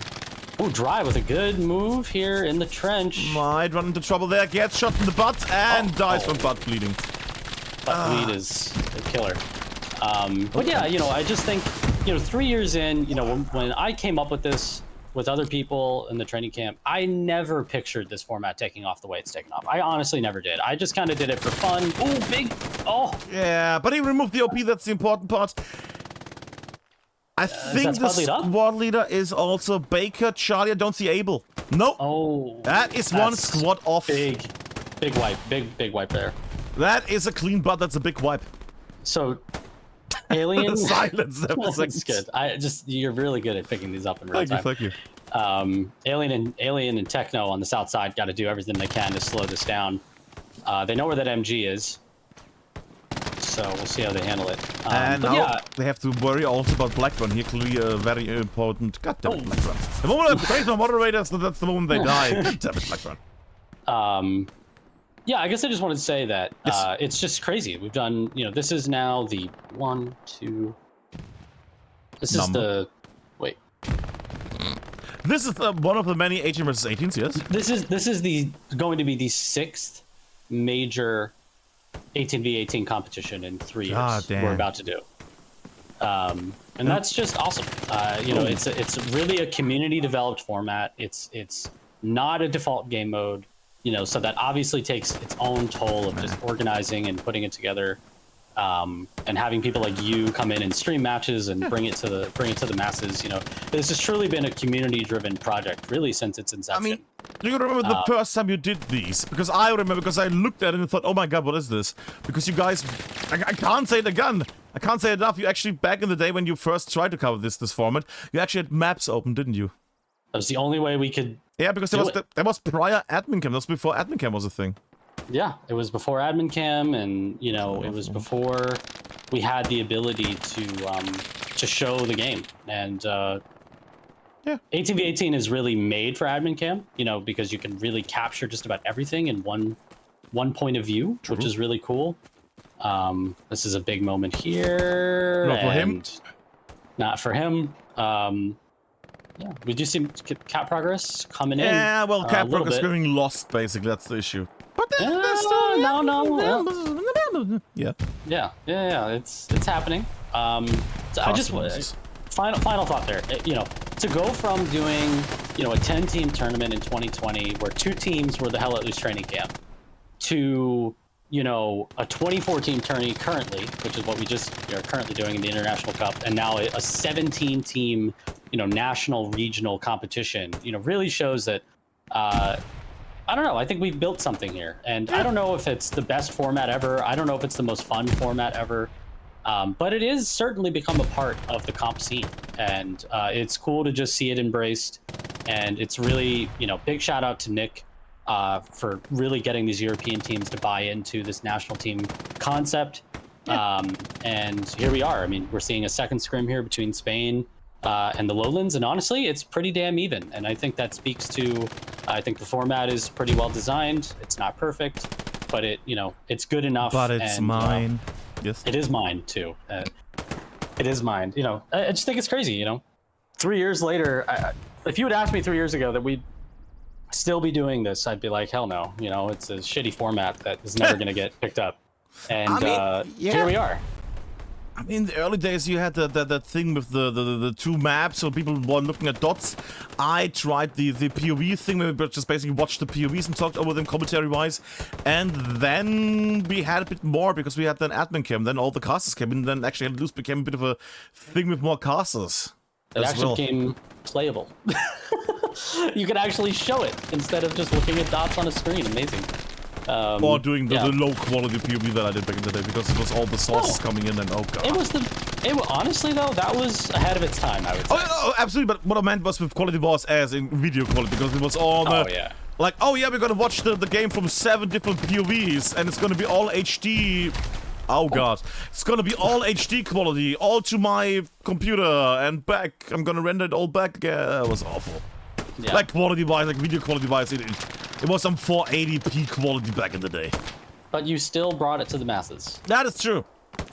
So, you know, and that's what we're doing here. We're bringing this to the masses, and yeah, you know, the 18v18 format will be going on break for a while after this national team tourney. We will be not doing any large competitions in the fall. Fair enough. We will come back in the winter with a large competition. We will do some smaller stuff in the fall, some like 4-team like mini tournaments on weekends and stuff. We'll do some smaller stuff, but nothing crazy. Not close to that OP. No OP, yeah. Oh, again, not OP. So yeah, national team tourney for me really feels like this great kind of apex moment in the format. I think it's what I've always wanted to see. I think doing national team tournament 50v50 is so hard. You know, not enough countries can put together 50v50 teams, I think, to really run a large competition. Not in any way, yeah. I think you could get 8 teams, probably. I mean, we would expect, like, okay, the UK is going to be able to, like, do it instantly with all the UK players. But also, the other week, they had trouble getting 18 people. Like imagining having, like a 50 versus 50 just national-wide, that would be really cool. It would be super cool to see. Would be amazing, but I don't think that it's going to happen anytime soon. Yeah, I think it would be tricky to organize. At least maybe one match would be doable with enough, you know, time preparation and getting quick on the organization there.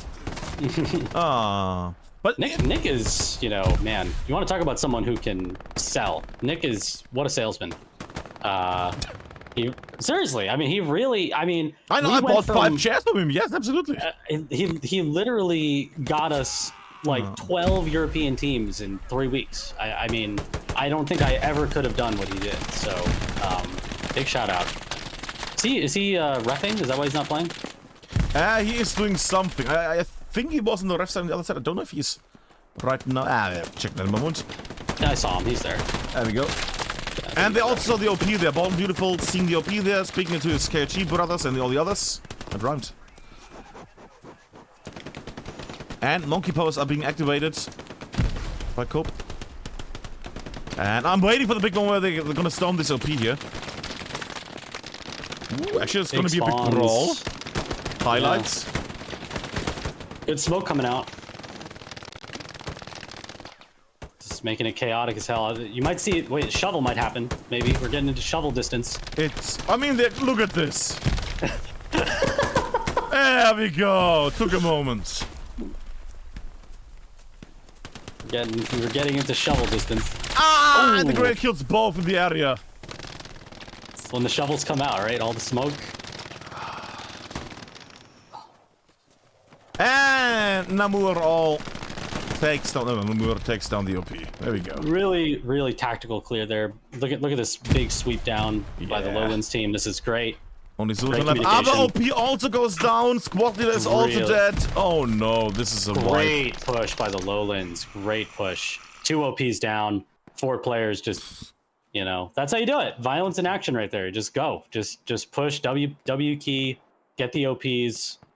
You know, and now north side is really all the Spanish have. And they're pushing. Look at that. Osuna also getting pushed now. Oh, actually defending. I mean, it's 13 minutes and 45 seconds, but right now this is looking dire for the Spanish here. Never mind, they are in the north.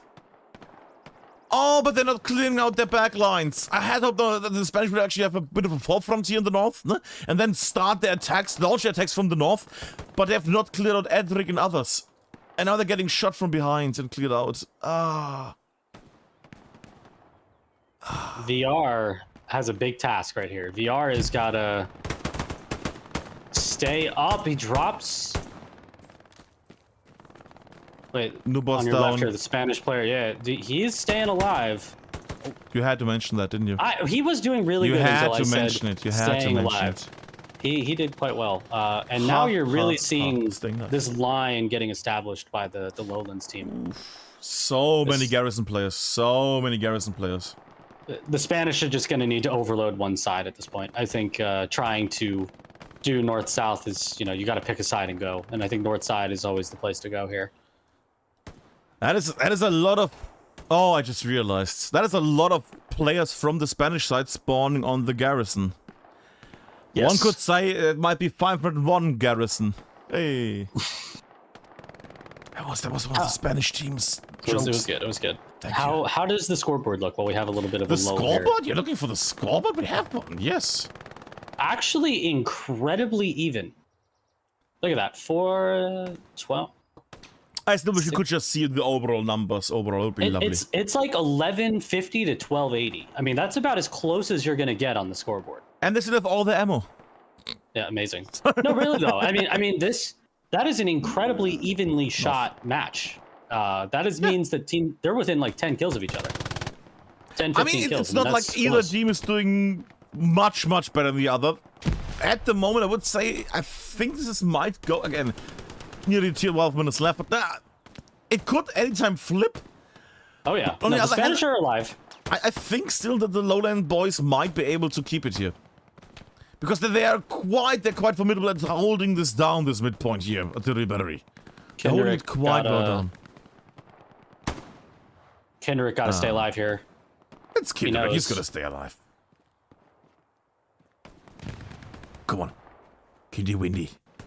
And... Did you not... What? Maybe the bush is blocking him? Shut up. The bush might have been blocking his view. Or maybe he doesn't want to shoot.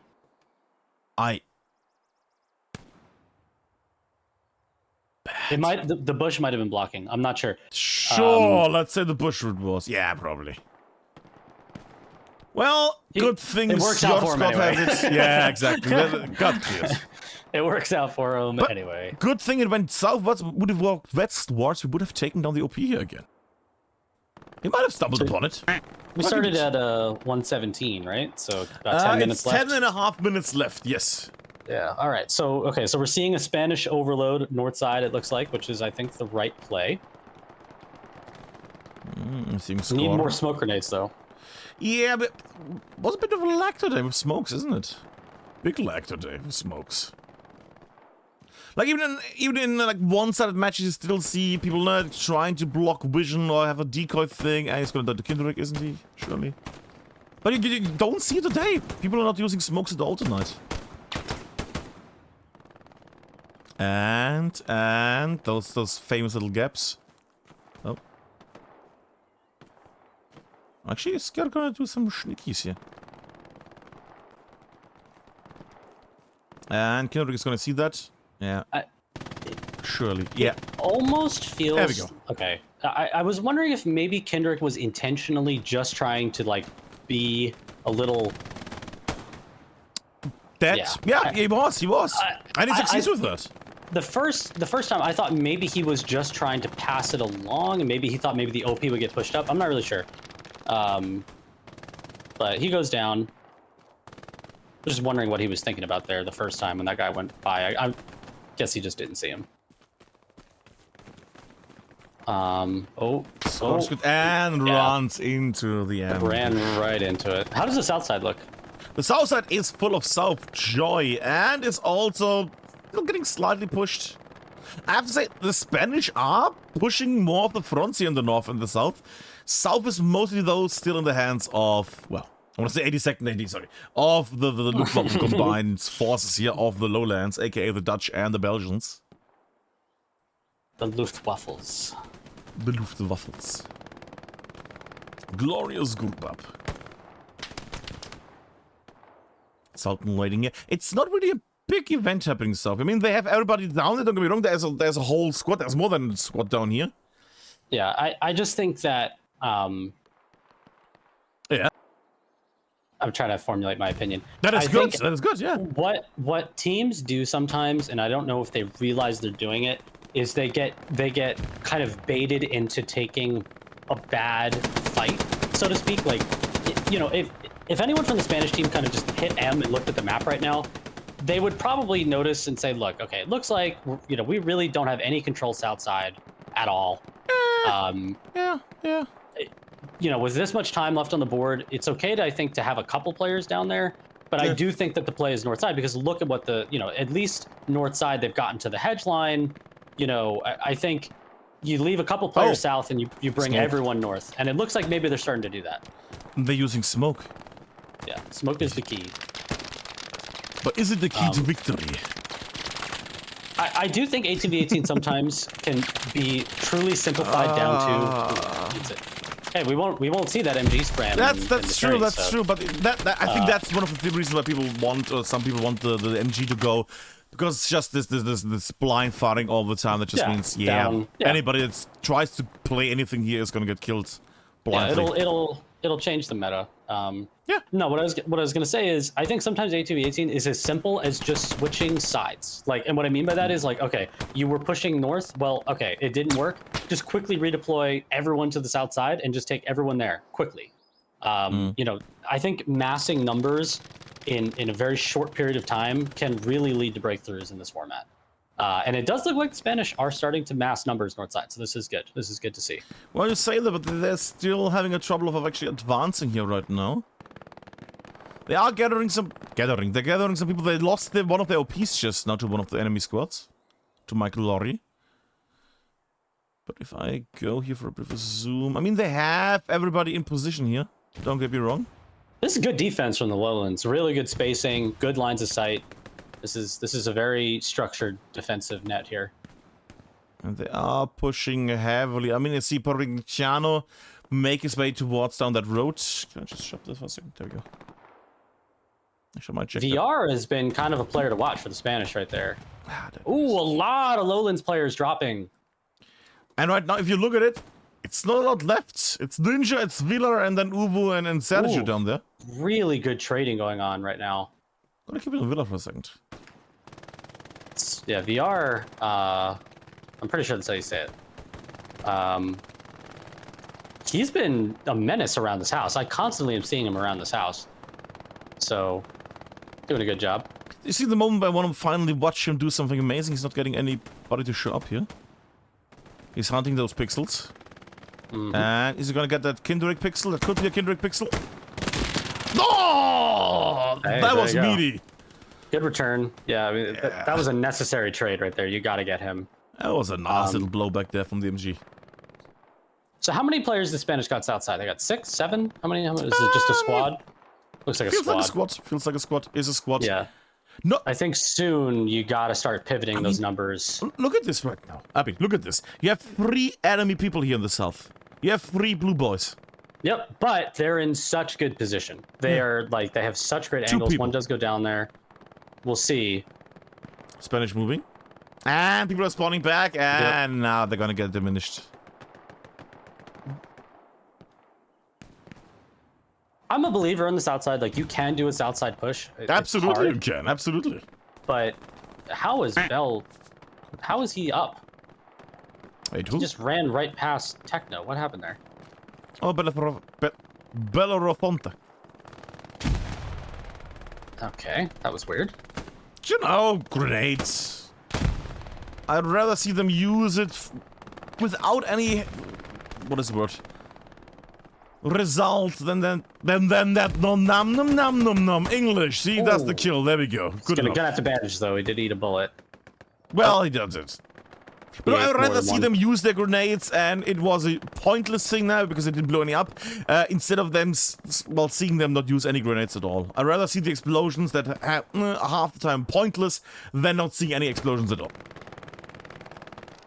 There we go, the English words. Smoke coming up in a very odd spot. Yeah, not the. Okay, that one that just popped up in the middle is pretty good. They need some more.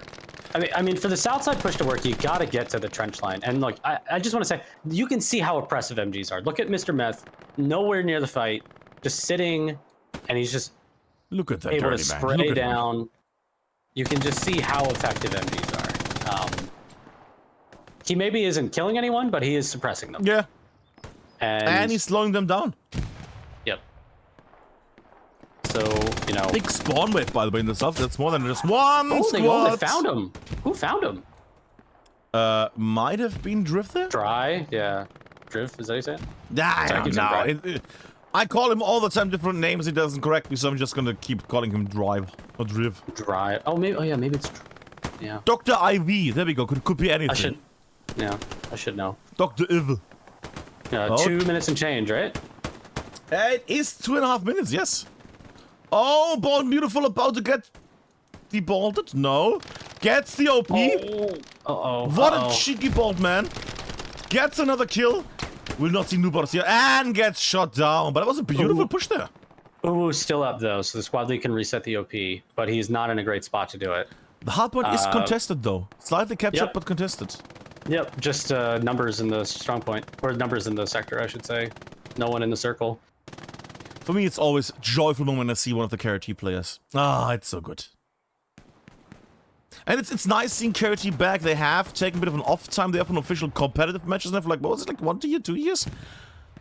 Which gave me a good chance because nobody remembered them from the newcasters, and I remember them from back in the day, from the olden days. Which is why I took all their matches in the seasonal, because nobody wanted their matches, because nobody knew them. And I went in and said, yeah, give me all those matches, nobody wants them, I'll take them all. And every match was joyful. 90 seconds. True.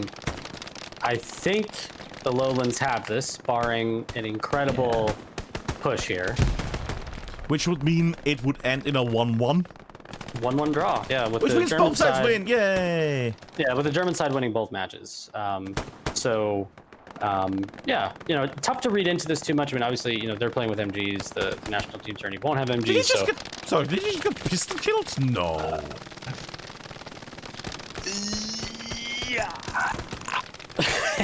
Yep. Okay. Nobody has no pistol. He has the rifle loaded. Okay. So this is it. Spanish got to go just 0 to hero this, and I don't know if they can. I'm gonna go out on my way and say they're not gonna be able to make their way in 40 seconds onto the hard point and start capping this. Yeah, I agree. I think it's a big ask. I mean, to be fair, they would not even need to leave their current position to start capping this. They would just need to kill everybody on the enemy team in the sector. That and is true. outweigh them in the sector. That would already be enough. That would be enough. You are right. Yeah, so just a little too late on this push, I think. I mean, they have pushed in the south and the north for the whole match at this point, haven't they? I don't know. It's a hard one to come back from. Yeah, but I mean, it's a 1-1 split. Yeah, true. So both teams get a win. You know, it's hard to be too upset with this one. And that is the end. That is the end. I mean, you know, that was a good scrim. I think, you know, these teams are in different groups. So this is they're good scrim partners is what I'm trying to say. They're not really revealing tactics to one another or, you know, revealing anything that they wouldn't want to reveal because they're not going to play each other. So they can kind of scrim each other freely, try some things out, and, you know, see how it all comes together. But yeah, I mean, this is a good scrim. This is very entertaining. What a lovely little match. Tap out. Music. Music. I said music. There we go. But that was the part. Abinus, anything at the end that you want to tell to the public before we basically say that thanks for joining, etc.? Anything noteworthy? Just tune in for matches this weekend. We have some great semifinals. There will be ESPT versus DC semifinal this weekend. Ooh. Spicy. When is that going to happen, time-wise? I don't know if we have an exact time. Fair enough, fair enough. Look. But keep an eye on the 18v18 Discord. The one that I'm posting a link to right now. Look at that. A lot of other semifinals. Legion X and 1AD and Platinum are going to play each other. Broken Arrow and LTU are going to play each other. Yeah, there's a lot of great matches coming up this weekend. Very excited about it. And we're getting right to the end of this International Cup, and we will have 2 winners. We'll have a Diamond winner and a Platinum winner. And yeah, I'm just looking forward to that. Fair enough. Fair enough. And thank you, Waltberg. Thank you for casting this. Thanks for bringing the information to the masses, the wheel spins, all the fun stuff. We appreciate it. Yes, the wheel that I spawned. Yes, definitely that one. That magic little wheel. Ah, lovely. I'm just amazed at the Great Britain still. Great Britain. Great Britain, because the G was removed from that thing. But yeah, thanks everybody for joining. We're gonna maybe have some fun on the weekend. We will see how it goes, depending on the times and things, and work and things, and real life getting in the way of the people. Thanks for joining. The VOD is gonna be uploaded on the YouTube. It's always gonna take some time. I still need to have to I think 20 or 30 videos. I found some some videos from the last season, like winter season from last year. That I need to upload. it's a lot. I randomly find think, oh yeah, shit, that still I had no time yet to upload that. Yeah, maybe I should have thrown that in. Yeah. That's okay. Anyways, we're gonna raid somebody. We're gonna spread the love like a butter. The question is just whom we should raid. Isn't there? I think Kaiser is here there.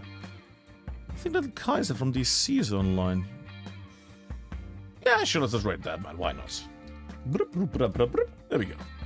Thanks, everybody. Thanks for joining, everyone. That has been it. I hope you have a good evening. If not, then I hope it gets better. Not? Yeah, fair enough. Have a good one. Thanks for the follows. Thanks for the subs and all the Twitch stuff. Have a free quack on the house at the end. There we go. And that's us. Bye, everybody. Boop, boop. Bye.